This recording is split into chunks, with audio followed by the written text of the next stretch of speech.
করলা বপন এবং রোপণ। বছরের যে কোনো সময়ে করলার চাষ সম্ভব হলেও এদেশে প্রধানত খরিফ মৌসুমেই করলার চাষ করা হয়ে থাকে।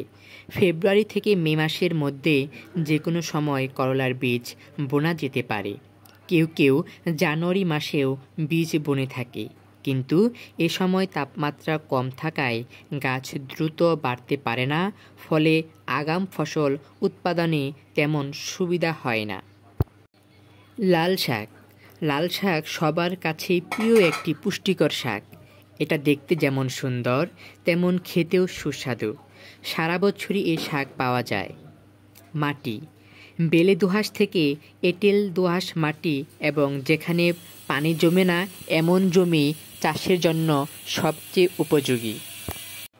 জাত: আলতাপেটি 20, রক্ত লাল, বাড়ি লাল শাক 1, ললিতা, রক্ত রাঙ্গা, পিঙ্কি কুইন, রক্ত জবা ও অন্যান্য স্থানীয় জাত। সময়: সারা বছরই লাল শাক আবাদ করা যায়, তবে ভাদ্র পৌষ পর্যন্ত বেশি চাষ করা হয়ে থাকে। লাউ। বর্তমানে লাউ চাষে আধুনিক চাষ পদ্ধতি অনুসরণে ফলন বৃদ্ধির পাশাপাশি লাভবান হচ্ছে কৃষক। শীতকালে লাউয়ের ফলন বেশি হয়, তবে উচ্চ তাপ ও অতিবৃষ্টি সহিংস ফলে লাউয়ের চাষাবাদ সারা বছর করা যায়। তবে আপনার এলাকায় কোন জাতের লাউয়ের চাহিদা লম্বা না গোল, সে অনুযায়ী লাউ বীজ বপন করতে হবে। যে জাতের লাউয়ের চাহিদা বেশি, সে জাতের চাষ করলে লাভবান বেশি হবেন। মরিচ। পানি জমে না এ ধরনের উঁচু দোআঁশ মাটিতেই মরিচ ভালো জন্মে, তবে মাটি অবশ্যই উর্বর এবং সেচ নিকাশের সুবিধাযুক্ত হওয়া প্রয়োজন। মরিচ উষ্ণ ও শুষ্ক জলবায়ুর ফসল। মরিচের জাত। মরিচের কোনো উদ্ভাবিত উন্নত জাত নেই, তবে বেশ কিছু স্থানীয় জাতের আবাদ এদেশে হয়ে থাকে। এগুলো হচ্ছে বগুড়ার বালিজুরি, বুনা, বাইন ও সাইটা। এছাড়া সূর্যমুখী, পবা হলদা, শিকারপুরি, পাটনাই জাতের মরিচেও আবাদ হয়ে থাকে। মরিচ সাধারণত সারা বছর আবাদ হয়ে থাকে। এ ফসলের জীবনকাল 140 থেকে 160 দিন পর্যন্ত। চিচিঙ্গা। চিচিঙ্গা বাংলাদেশের সকলের নিকট অন্যতম প্রধান গ্রীষ্মকালীন সবজি। এর অনেক ঔষধি গুণ রয়েছে। চিচিঙ্গায় 100 ভাগ ভক্ষণযোগ্য অংশে 95 ভাগ পানি, 3.2 থেকে 3.7 গ্রাম শর্করা, 0.4 থেকে 0.7 গ্রাম আমিষ, 35 থেকে 40 মিলিগ্রাম ক্যালসিয়াম, 0 থেকে 7 মিলিগ্রাম লৌহ এবং 5 থেকে 8 মিলিগ্রাম খাদ্যপ্রাণ সি রয়েছে। পেঁপে।